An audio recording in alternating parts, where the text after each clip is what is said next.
relacionado al problema de el compromiso de la fiebre reumática y secundario a la lesión que va a presentar en la válvula mitral. Pero para ustedes, como recuerdo de la anatomía,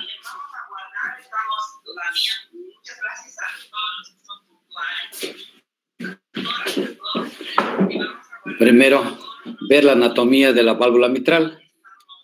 La válvula mitral está compuesto, ¿por qué? Por un anillo fibroso. El de acá es el anillo, el cual va a tener, como dicen, el aparato valvular y subvalvular, es el anillo fibroso, y la válvula mitral tiene dos valvas, una que es anterior y la otra posterior. Tienen cuerdas tendinosas y tienen los músculos papilares, ¿ya? El área que tiene la válvula mitral va a ser de 4 a 6 centímetros cuadrados. Muy bien. Tenemos acá la estenosis mitral y por definición tienen: 1, es la obstrucción del tracto de entrada del ventrículo izquierdo a nivel de la válvula mitral. 2, pueden definir como el estrechamiento del orificio de la válvula mitral. Y 3, alteraciones de las valvas o alteraciones del aparato de sostén. Y es tan fácil que ustedes puedan decir: es la dificultad del vaciamiento de la aurícula izquierda hacia el ventrículo izquierdo durante la diástole. La apertura de las válvulas van a ser durante la diástole. Muy bien. Comentábamos el día de ayer cómo la fiebre reumática va a producir lesiones de las válvulas mitrales. Y vean el porcentaje acá, que la fiebre reumática va a afectar el 70-75% de la válvula mitral. El 20-25% va a ser la válvula aórtica.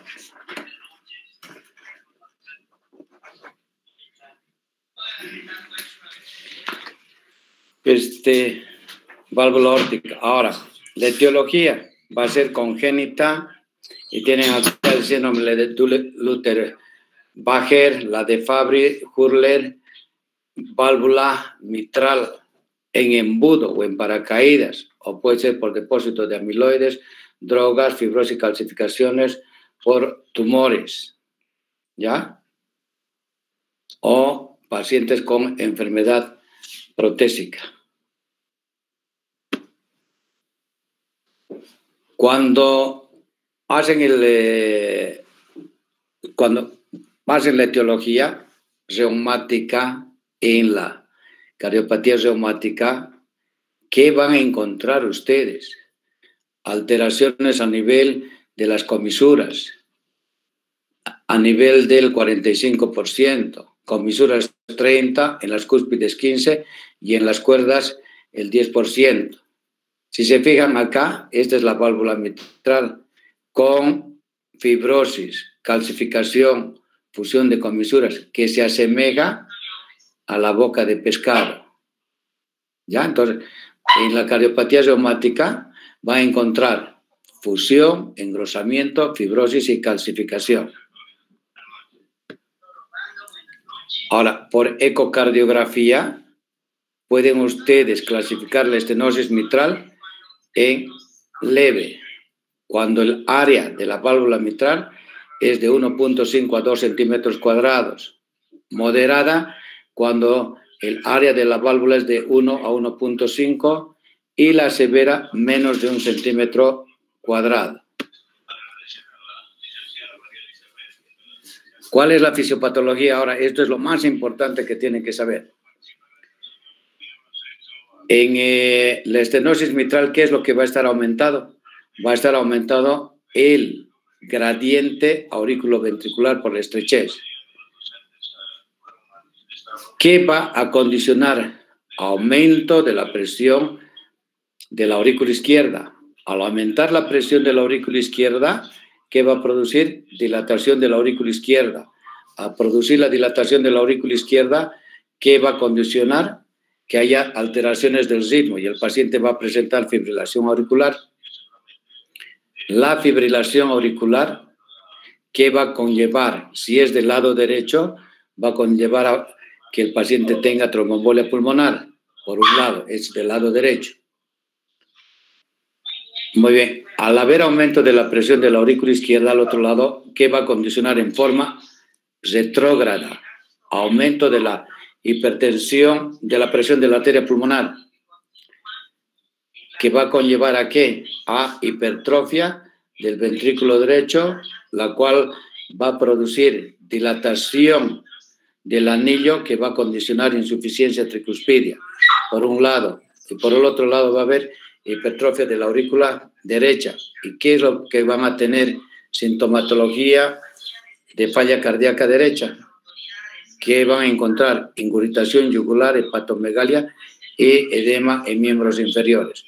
Vean cómo la lesión de la válvula mitral va a repercutir en forma retrógrada hacia las cavidades derechas. ¿Cuáles van a ser las manifestaciones clínicas en la estenosis mitral? ¿De qué se va a quejar? O sea, van a tener sintomatología de falla ventricular izquierda. Va a condicionar disnea y en sus diferentes modalidades, de medianos, pequeños, grandes esfuerzos, disnea paroxística nocturna y llegar hasta el edema agudo de pulmón. Palpitaciones, va a referirse al paciente que tenga arritmias como fibrilación auricular o puede tener hemoptisis, ruptura a nivel de bronquios. Y esto es la triada de Huchard, ¿ya? Muy bien. Si estamos comentando que va a repercutir sobre el lado derecho, ¿qué van a tener ustedes? Ingurgitación yugular, ingurgitación yugular, hepatomegalia y edema en miembros inferiores. Por la arritmia que tiene, entonces si es del lado izquierdo y que se van a formar los trombos en la orejuela izquierda, estos van a migrar y se va a llamar tromboembolia o ACV que va a tener, y dependiendo de la rama de las arterias que vaya a ocluir, van a tener ustedes pues la sintomatología. O pueden tener el síndrome de Horner, que es el paciente va a tener ronquera por compresión del nervio laríngeo. ¿Cuáles son las manifestaciones clínicas en la estenosis mitral? O sea, el examen físico. Van a encontrar ustedes un paciente que es la fascie de Corbisat y que se caracteriza por ¿qué? Eritrocianosis malar del lóbulo de la oreja y de la punta de la nariz. Pueden tener un pulso yugular y onda A gigante, secundario a la insuficiencia tricuspidia que vaya a presentar, o una onda B. El pulso arterial puede ser normal o puede ser irregular, como pasa en el paciente que tiene fibrilación auricular. En la palpación, si estamos comentando que afecta la válvula mitral, pero en forma retrógrada, comentábamos de que va a haber hipertrofia del ventrículo derecho. Entonces ustedes tendrán a la palpación del tórax, van a ver el latido en balancín, ¿ya? Entonces, uno.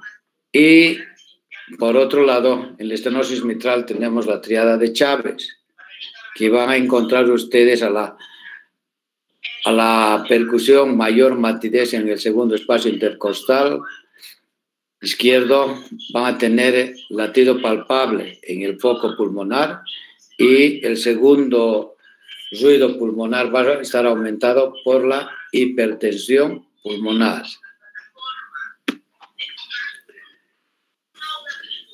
Tienen acá ustedes en la clínica, cuando ausculten ustedes al paciente, el foco mitral, va a encontrar ustedes el primer ruido brillante.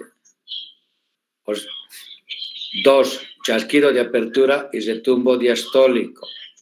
Cuando les pregunte cuál es la onomatopeya de Durosier, me van a decir, claro, ¿en qué patología? Me dicen en la estenosis mitral.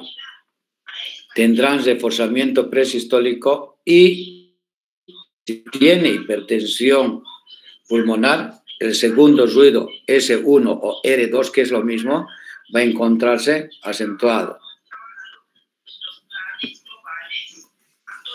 ¿Cuáles son las manifestaciones en el examen clínico? ¿No ve?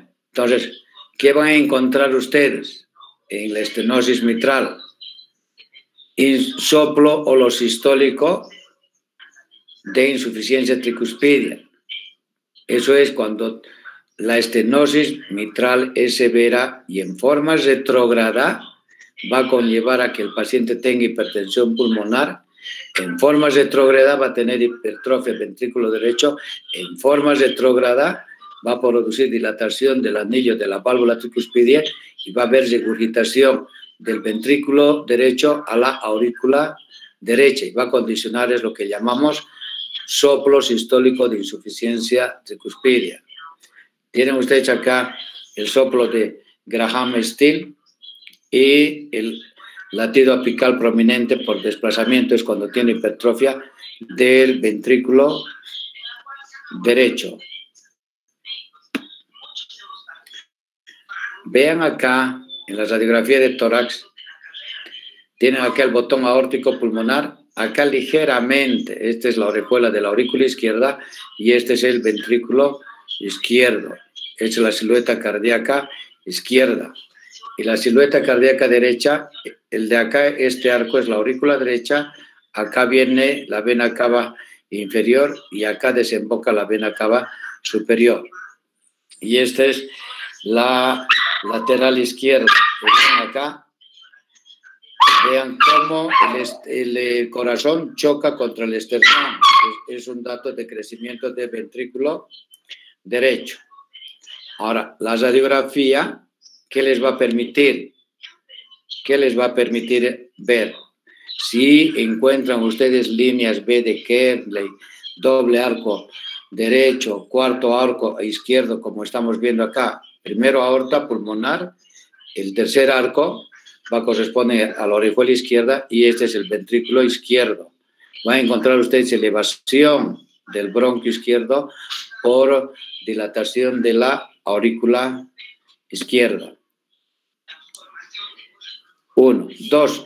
Tienen el electrocardiograma y en el electrocardiograma ya han visto ustedes crecimiento de la aurícula izquierda. ¿Qué es lo que van a encontrar? En B1 tienen la P, vean el de acá, la P pequeñita y una P más negativa que positiva. Entonces, este es un dato de que tiene crecimiento de la aurícula izquierda. O la onda P bimodal, en la cual la P va a ser mayor a 0,12 centésimas de segundo, que les va a dar idea de que tiene crecimiento de la aurícula izquierda. ¿Y en qué derivaciones van a encontrar ustedes? En derivación de 2, de 3 y en ABF. Entonces, lo primero que van a pedir ustedes para el diagnóstico es una radiografía de tórax y un electrocardiograma. Vean acá las ondas P, pero acá vean en B1 y acá está más nítido. La onda P tan negativa. Vean acá un pequeño esbozo de la P, que es la aurícula derecha, y esta, la que tiene la parte más negativa, esta traduce que tiene crecimiento de la aurícula izquierda y está en ritmo sinusal. Y vean acá la P picuda, ¿no? O sea que tiene también dilatación de la aurícula derecha. ¿Cuál es la arritmia que va relacionada con la estenosis mitral? Va a ser la fibrilación auricular. Y para hacerles recuerdo a ustedes cómo pueden hacer el diagnóstico de fibrilación auricular. Tiene 5 características. Intervalo RR es irregular. Este intervalo RR no es igual a este, no es igual a este, no es igual a ninguno, es igual a este, más ancho, más cortito, más corto. 2, no hay onda P, no hay onda P. ausencia de onda P. Ven acá presencias de onda F. Y el otro hay lo que llamamos alternancia eléctrica, complejos QRS, que son más grandes, más pequeñitos. Este es más grande, y pues hay complejos QRS más grandes, más pequeños. ¿Por qué la fibrilación auricular es la arritmia más frecuente? ¿Por qué? Porque son múltiples causas que van a condicionar. Acá les nombro entre ellas. 1, la estenosis mitral. 2, la enfermedad de Chagas que va a conllevar a miocardiopatía dilatada. 3, la hipertensión arterial. 4, hipertiroidismo. Los pacientes que hacen tromboembolia pulmonar pueden cursar con taquicardia sinusal o fibrilación auricular. Tienen otro que es el Wolff-Parkinson-White, el síndrome de preexcitación. Cuando la fibrilación auricular, esta, la que ven acá, es más de 200 latidos por minuto, la frecuencia ventricular media, sospechen que el paciente tiene una vía anómala. ¿Y cuál es? Wolff-Parkinson-White. Pacientes con infarto de la aurícula derecha también puede condicionarles fibrilación auricular. Vean la ecocardiografía, otro método diagnóstico. Vean acá, por planimetría pueden calcular el área de la válvula mitral. Vean, engrosada, fibrosis, calcificada la válvula mitral. Tiene apertura en domo, pero esta tiene, a más se encuentra calcificada. La apertura en domo es característica de la fiebre reumática. Pueden presentarles otro tipo de estenosis, pero cuando es apertura en domo, entonces ustedes dicen, tiene estenosis mitral secundario a cardiopatía reumática. Y obviamente, perdón un segundito.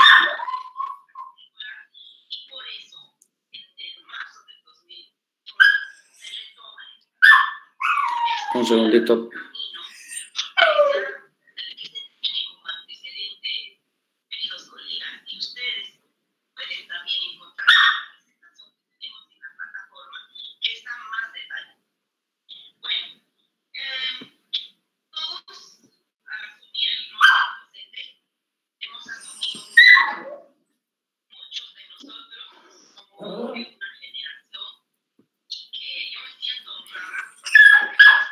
Un segundito, por favor.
Ya pueden ustedes hacer el cálculo del área de la válvula mitral, uno por planimetría o el otro por tiempo de mi presión, que vamos a ir viendo.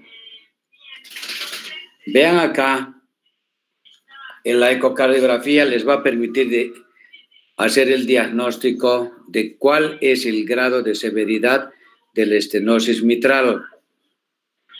Cuando la pendiente es más plana, como el de acá, la velocidad va a ser mayor y el área va a ser más severa. Cuando la pendiente no está casi aplanada, vean, la velocidad va a ser menor y el área no va a ser significativa. Y entonces tienen dos métodos. Normalmente el cálculo de la válvula mitral van a ser a través del tiempo de mi presión. El de acá, alguien puede decirme en la ecocardiografía qué onda es este, qué onda es esta, y acá cuál es la pendiente EF, y el de acá, esta es la pendiente, y esta onda, ¿qué es lo que, a qué corresponde? Disculpe, doctor, el puntero no que usted indica no se verifica en pantalla. ¿No se ve la pantalla, perdón? No se ve el puntero, las imágenes que señala.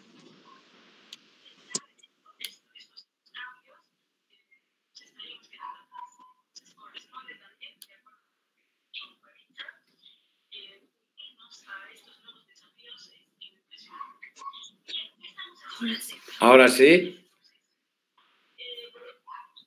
¿Llegan a ver? No, doctor. Sí, doctor, se ve. ¿Se ve la pantalla? Ya. Sí, pero no lo que estaba señalando. La pantalla sí se ve, lo que no se ve es el puntero, lo que nos indica las imágenes. Eso es lo que no se ve, doctor. El puntero. ¿Esto llegan a ver?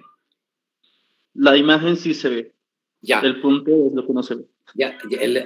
En la primera foto de la izquierda hacia arriba, ven como dos picos, ¿verdad? No se lleva, claro, no puedo ver porque no estoy yo. Hay dos piquitos. Una de ellas es la aurícula, la contracción de la aurícula, ¿ya? Y en la segunda de la derecha, ven la pendiente que es una sola. Ese es paciente que tiene fibrilación auricular, no tiene la onda A, ¿ya? Pero eso no interesa. Muy bien. ¿Cuál es el tratamiento que van a hacer ustedes en los pacientes con estenosis mitral? ¿Qué es lo que van a hacer? Uno, lo que quieren es disminuir la presión de la aurícula izquierda y obviamente de la arteria pulmonar. ¿Qué le van a dar al paciente? Dieta hiposódica, le darán diuréticos y vasodilatadores. ¿Qué tipo de vasodilatadores van a darles ustedes? Van a ser los IECA o ARA, que disminuyan la precarga y disminuyen el volumen hacia la aurícula izquierda. Diuréticos y vasodilatadores. Dos, ¿cómo van a mejorar ustedes el volumen sistólico del ventrículo izquierdo? Dándoles beta bloqueantes, dándoles digitálicos bloqueantes de los canales de calcio o amiodarona. El paciente con estenosis mitral y joven, ¿cuál es el mejor medicamento en la estenosis mitral? Va a ser los beta bloqueantes. No digitálicos en sí, porque la función del ventrículo izquierdo es normal. En cambio, con los beta bloqueantes van a favorecer el llenado ventricular, van a retardar y favorecer el llenado ventricular. ¿Ya? Entonces, la utilización de los beta bloqueantes es lo mejor. ¿Ya? Bloqueantes de los canales de calcio o la amiodarona, pacientes que tienen fibrilación auricular. Los pacientes que tienen estenosis mitral, ¿cuál va a ser la complicación que van a tener? Van a ser trastornos de ritmo. ¿Qué trastorno de ritmo va a presentar? La fibrilación auricular. Entonces, para que tengan fibrilación auricular, ¿cuál es el tratamiento de los pacientes que tienen? Va a ser la anticoagulación. Uno, en nuestro medio, que es barata, es la warfarina. Pero hay otros anticoagulantes nuevos, orales, como el rivaroxaban, apixaban, que no requieren hacer el control de PT-INR porque actúa a nivel del 10 activado. En cambio, la warfarina requiere hacer el control de la coagulación cada mes. Ahora bien, tienen ustedes, si tienen el paciente con fibrilación auricular, como comentamos, va a ser negligencia médica que ustedes no anticoagulen a una persona joven con fiebre reumática y que tenga fibrilación auricular. ¿Por qué? Porque el paciente puede formar trombos. Si no está anticoagulado, va a formar trombos en las orejuelas, ya sea en la orejuela derecha o en la orejuela izquierda. Si es de la orejuela derecha, obviamente va a conllevar a que tenga tromboembolia pulmonar. Y si el trombo se origina en la orejuela izquierda, va a ser accidente vascular cerebral de tipo embólico. O sea, vean cuán importante es la anticoagulación en los pacientes con fibrilación auricular. No hay ahí de que me olvidé, que yo no pensé que iba a embolizar y demás. ¿Ya? Entonces, tienen ahí la anticoagulación. Cuando tienen fibrilación auricular, ustedes para que hagan el control del tiempo de protrombina o INR, que es un índice normativo internacional, normalmente el INR es 1. Cuando tienen ustedes fibrilación auricular, ¿cuál es el ideal que lleven el INR? Va a ser el doble o doble y medio. ¿Qué quiere decir? Si el INR es 1, ¿cuál es el doble? 2. Y si digo el doble y medio, entonces el INR lo van a llevar de 2 a 2.5. ¿Está claro? Muy bien. Si tiene lesión valvular, ¿qué es lo que tienen que hacer ustedes con el paciente? Ahora, lo que tienen que hacer es prevención de las complicaciones secundarias ya a la lesión producida por la fiebre reumática, en el caso este que estamos viendo por la estenosis mitral que tiene el paciente. Si no dan el tratamiento profiláxico, como es la penicilina benzatínica, 1.2 millones o 2.4 millones al paciente, si no hacen ustedes la profilaxis, ¿qué va a condicionar? Que el paciente tenga endocarditis infecciosa. Y al tener endocarditis infecciosa, el paciente tiene el riesgo, 1, de hacer ACVs embólicos sépticos y condicionales ACV de tipo hemorrágico.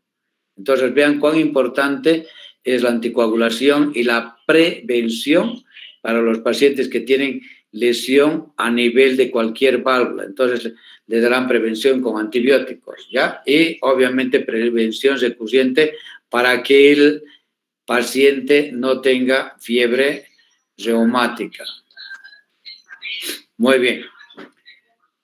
¿Cuál es el tratamiento que van a hacer los intervencionistas, verdad? Entonces, pueden hacer en qué tipo de pacientes, cuando tienen clase funcional 2 o hay deterioro de la clase funcional o tienen hipertensión pulmonar o pacientes que han tenido embolias. Entonces, tienen 2 alternativas. 1, hacerles valvuloplastía con balón, es el balón de Innoe. O pueden hacer ustedes la comisurotomía quirúrgica o reemplazo valvular. Vean acá la valvuloplastía con balón. ¿Cómo van a llegar a la aurícula izquierda? Lo que van a hacer es, acá tienen el ejemplo, lo que hacen es a través del catéter, a través de un catéter que se llama catéter de Rashkin, perforan el septum interatrial. Al perforar el septum interatrial, colocan ustedes el catéter y este es el balón de Innoe, que puede ser 1 o 2 balones. Y lo que van a condicionar acá es, en la valvuloplastía, abrir el orificio de la estenosis mitral. Es lo que llamamos acá la valvuloplastía. Este es con un solo balón, es el balón de Innoe, pero pueden hacer también con 2 balones. Ahora, indicaciones, obviamente, que la paciente embarazada que tiene estenosis mitral no va a entrar a cirugía para hacerles el cambio valvular, pero tienen esta alternativa hasta que después de que tenga el parto cesárea, entonces ustedes puedan programar su cirugía, pero en forma inmediata para que no fallezca la paciente. Si la estenosis es severa, entonces tienen una alternativa de hacerle la valvuloplastía. Ahora, ¿cuáles son las contraindicaciones para la valvuloplastía? 1, que tengan trombos intracavitarios, porque pueden desplazar y conllevar a que tenga ACV de tipo embólico. 2, que tenga calcificaciones masivas, que haya ruptura y puede condicionar insuficiencia mitral severa y conllevar a que haga edema agudo de pulmón. 2, valvulopatías severas asociadas. Y 3, lesiones de las coronarias que sean significativas. Y por último, como ustedes están perforando acá el septum interatrial, obviamente va a quedar una CIA residual. Pero ya ustedes solucionaron el problema de la estenosis mitral. Vean acá, permítanme, acá tienen. Y acá van a ver. This is a simple operative procedure utilizing a balloon catheter for non-surgical microcomissura developed by Dr. Koji Inoue. Es el balón de Inoue. 1982. Clinical application of the balloon Llegan a ver, ¿verdad? intravenous mitral commissurotomy was successfully performed. Market for success of non-surgical Este es el balón de microcommissurotomy. Inoue que va a conllevar para que haga la dilatación de la válvula mitral. Publication in the Journal of Thoracic and Cardiovascular Surgery in March 1984. The procedure, first named Vean, transvenous desde microcommissurotomy, 1984 que hacen el procedimiento de la valvuloplastía. The shape of the balloon changes in 3 stages. Ese es el First, the balón distal half inflates. para la Then the valvuloplastía. shape appears. And finally, the balloon attains full inflation. Before introduction of the catheter, the balloon section is slenderized by stretching. The minimum diameter of the balloon is 4.5 millimeters.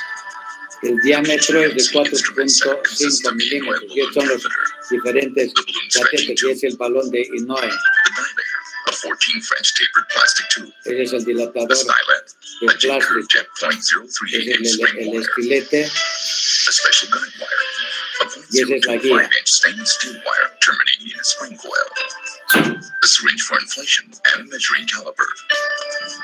The balloon catheter is percutaneously inserted into the left atrium Vean ahí, over the guide wire via the femoral a través vein de la utilizing vena the cava inferior van a hacer la Easily atrioseptostomía, placed el as catéter positions de Jaschke. maintained during dilatation.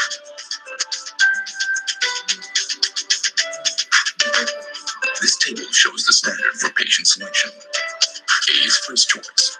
B is relative Vean indication. acá, o sea, C is para hacer la valvuloplastía, primero tienen que hacerle la ecocardiografía y según el score van a tener éxito de la dilatación de la válvula.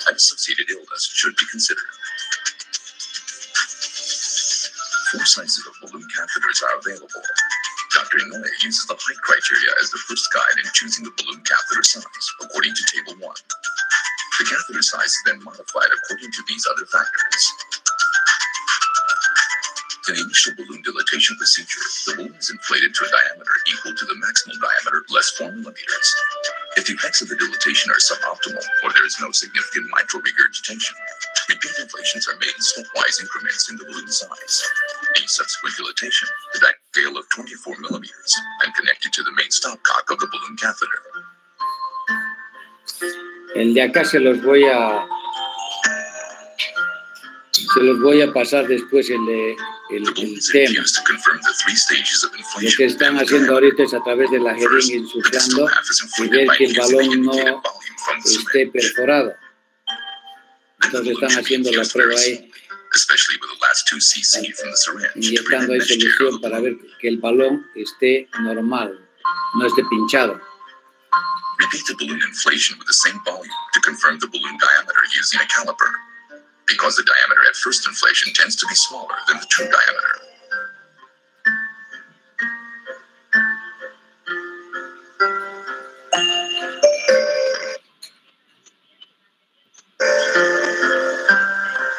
Secondly, the infusing volume for initial inflation diameter should be confirmed as shown.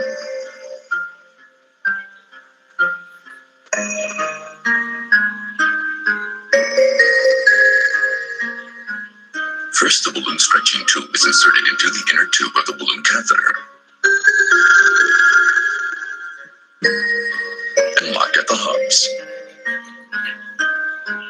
Secondly, the inner tube of the balloon catheter is advanced through the outer tube and locked at the hubs. The balloon section is now stretched and slenderized.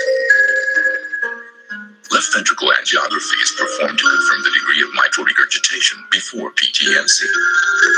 Right atrial angiography is performed under normal respiration until the aorta is visualized.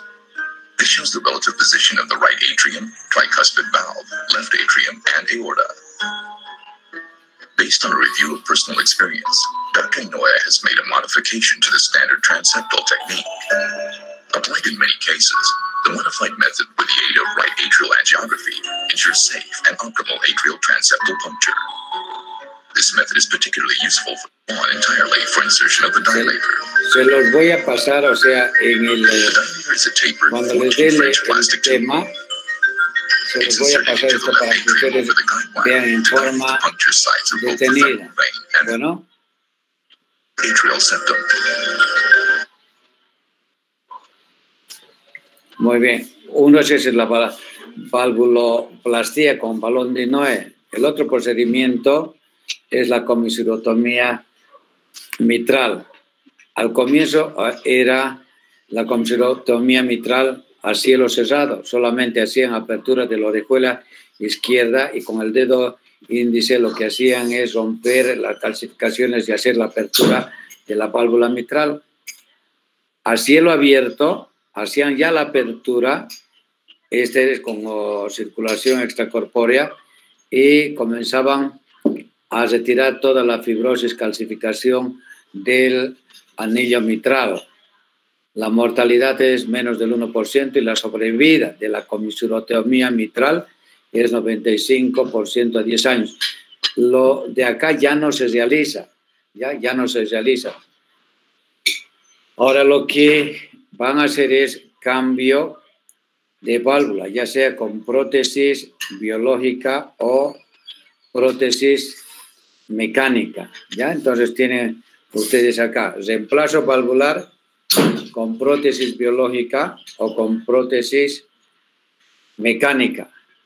Cuando hacen el reemplazo de la válvula mitral, la mortalidad es el 2%, pero cuando tienen clase funcional 4, la mortalidad va a elevarse hasta el 25%. Con el recambio valvular, vean ustedes cómo va a mejorar el paciente. Va a tener una sobrevida del 85% a 5 años. Y las complicaciones que va a presentar van a ser del 2 al 4%. ¿Y cuáles van a ser las complicaciones? Va a ser tromboembolia pulmonar. Y esto es por la mala anticoagulación que van a hacer con el paciente. Cuando tienen prótesis, escuchen bien, cuando el paciente tiene reemplazo valvular con prótesis mecánicas, la anticoagulación es de por vida y el INR va a estar entre 2.5 a 3 de INR. Esos son los valores que va a llevar. En cambio, en la prótesis biológica no requiere anticoagulación. Lo único que van a dar es antiagregantes plaquetarios, aspirina o clopidogrel. Y acá vean los diferentes tipos de prótesis biológicas. Todas son prótesis biológicas de pericardio. Y vean acá las diferentes prótesis mecánicas de alto perfil y de bajo perfil.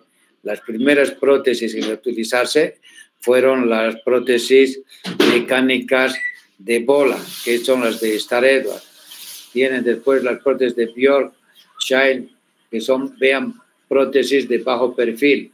Todas estas prótesis mecánicas requieren anticoagulación. La pregunta para ustedes, ¿creen que en este tipo de pacientes que tienen prótesis mecánicas puedan ser anticoagulados con los nuevos anticoagulantes como el apixaban, rivaroxaban? ¿Qué opinan al respecto?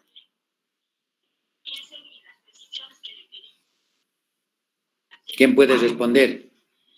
Porque puede ser una pregunta esta a usted, si se le administra en el tratamiento anticoagulantes orales tipo apixaban, rivaroxaban, ¿es correcto o no es correcto? ¿Qué opinan? No, doctor. ¿Perdón? Creo que sí, doctor. Yo digo que no. No es Ya. correcto. Ya, No, el paciente va a aportar la válvula mecánica durante toda su vida. Yo creo que sí es necesario los nuevos anticoagulantes. O sea, para ti es correcto que utilices anticoagulantes, los nuevos anticoagulantes orales, ¿no ves? Lo que estamos hablando de apixaban, rivaroxaban y demás. ¿Y cuál es la señorita que dijo que no? ¿Por qué no?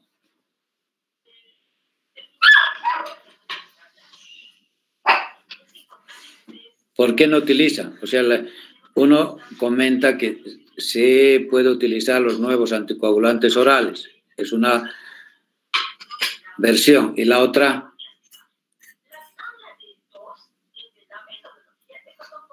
¿cuál?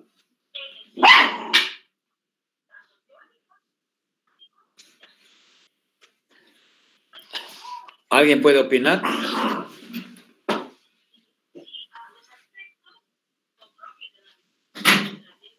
No se usaría, doctor. ¿Perdón? No se usaría. ¿Por qué? ¿Por qué? ¿Por qué? Por el riesgo de hemorragia, doctor. No, la warfarina es anticoagulante, vas a tener riesgo de sangrado. Los nuevos anticoagulantes vas a tener riesgo de sangrado. Igual. Doctor, buenas noches. Puede ser tal vez porque usted mencionó que el INR tiene que estar entre 2.5 y 3 con la anticoagulación, y lo que hacen los nuevos anticoagulantes no nos dan un valor exacto de este INR. ¿Puede ser por eso? Ya. La respuesta es correcta, ya. Escuchen ahora bien para ustedes, ¿ya? O sea, por eso les digo, hay como 70 o 75 alumnos, nada más. ¿Por qué no es utilizado los nuevos anticoagulantes orales? Es porque no puedes llevar con una dosis o que pueda ser controlado como la warfarina. La warfarina puede ser controlado el INR, ¿verdad? Y hemos comentado que el paciente con prótesis mecánica requiere una anticoagulación de 2.5 a 3 de INR. En cambio, con los nuevos anticoagulantes, como actúa a nivel del factor 10 activado, no te controla ni sabes la dosis que el paciente vaya a tener que te conlleve a un INR de 2.53. O sea, no hay manera de que tú puedas controlar con los nuevos anticoagulantes porque no tienes ningún método para decir con qué nivel él está, porque actúa de diferente manera. Entonces, todos los pacientes con prótesis mecánica está contraindicado en la utilización de los nuevos anticoagulantes orales porque no sabes a qué nivel de INR, si con 15 miligramos, por decirte, de rivaroxaban lleva tal o 20 miligramos, no hay el control, ¿me entiendes? No es como la warfarina que te da una idea clara cuál es el nivel de anticoagulación que está llevando el paciente. ¿Entendido? ¿Y claro está? ¿Entienden o no?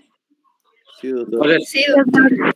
No hay que me digan, sí, le vamos a dar nuevos anticoagulantes. No. Los nuevos anticoagulantes está permitido cuando tengas tú, uno, fibrilación auricular, que es mejor que la warfarina. Sí, porque no haces el control de PT y INR cada mes. ¿Ya? 2, pacientes que tienen tromboembolia pulmonar, pacientes que tienen trombosis venosa profunda. O sea, puedes darle los nuevos fármacos anticoagulantes orales. ¿Ya? Pero para las prótesis, escuchen bien, no hay otro medicamento que la warfarina para que ustedes hagan el correcto control. ¿Ya? Muy bien. ¿Tienen alguna pregunta sobre estenosis mitral? ¿Tienen alguna duda? Yo, doctor, disculpe. En caso de contraindicación a la warfarina, ¿se podría usar un antiagregante plaquetario, pero sin el uso de las prótesis valvulares? A ver. O sea, mi pregunta es si está contraindicado la warfarina, si en caso de que haya una contraindicación de la warfarina, ¿se puede usar los antiagregantes plaquetarios? ¿Para prótesis? No, antes de la prótesis, antes de realizar la prótesis. A ver, ¿tiene fibrilación auricular? Sí. ¿Y por qué no le dieras la warfarina, perdón? Si estuviera contraindicado, si tuviera riesgo de tendencia a hemorragias. Ya, o sea, claro, antiagregantes plaquetarios, pero siempre tienes que comentar al paciente que si no estás utilizando anticoagulantes, tienes el riesgo de que forme trombos. ¿Y dónde vas a formar trombos? En las orejuelas. Entonces sí tienes que comentarle, no estamos utilizando esto por esto y esto, pero tienes una alternativa, claro, si es por sangrado, independientemente estés con warfarina, tienes que suspenderla, ¿me entiendes? Si tuviera sangrado de vía digestiva, cualquier sangrado a cualquier nivel, vía urinaria, digestiva o pulmonar, entonces está contraindicado la warfarina, pero tienes alternativa, una vez de mejorar, dale enoxaparina o heparina de bajo peso molecular, que es la otra alternativa. Pero si tienen sangrado activo, obviamente tienes que suspender. ¿Ya? Ya, doctor. Y en ese caso, ¿podría usar los antiagregantes plaquetarios o no es? Ahora, si tiene sangrado, escúchame, si tiene sangrado, no, porque como antiagregante plaquetario va a continuar sangrado. Lo que vas a evitar es solamente que no haya agregación plaquetaria, pero va a continuar sangrado el paciente y obviamente no le vas a dar aspirina, no le vas a dar antiagregantes plaquetarios en caso de que el paciente tenga hemorragia en cualquier sitio del organismo, o sea, está contraindicado también. Está bien, doctor, gracias. Otra pregunta. Doctor, una pregunta.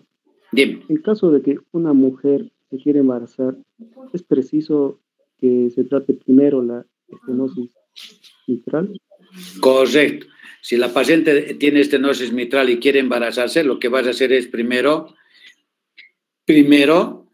hacer reemplazo valvular. Segundo, si es mujer, ¿qué prótesis le pusieras? Ahora para ti la pregunta. ¿Y quiere embarazarse? ¿Cuál prótesis le sugieres? Por decirte, tiene 25 años y está en edad fértil para poderse embarazar y tener bebés. ¿Cuál es la prótesis que tú le indicaras? ¿Cuál fuera la ideal? ¿Una prótesis biológica, doctor? Prótesis biológica, correcto.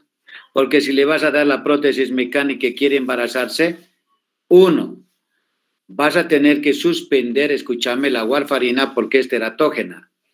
Dos, si se embarazara sin consentimiento y tiene prótesis mecánica, como está tomando warfarina, entonces le quitas la warfarina y el tratamiento le das con heparinas de bajo peso molecular, la enoxaparina. ¿Ya? Entonces, hasta que concluya el embarazo, o sea, puedes manejar y no es teratógeno, nada la heparina de bajo peso molecular. ¿Está bien? Sí, doctor, gracias. Muy bien, otra pregunta.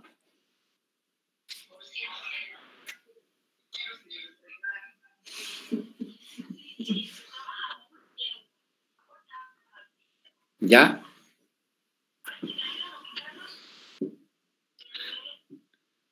¿No hay más preguntas? Hola.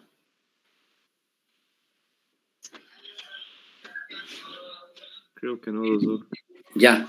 El día de mañana vamos a ver insuficiencia mitral. ¿Ya? Insuficiencia mitral. Y les voy a mandar a la mañana, recién les voy a mandar el tema fiebre reumática y valvulopatía mitral. Bueno, ¿cuántos alumnos hay? 62 personas. ¿Cuántos hay? 62. Muy bien. Los veo mañana, por favor. Está bien. ¿Ya? Que tengan buenas Hasta mañana, doctor. Gracias. Mañana.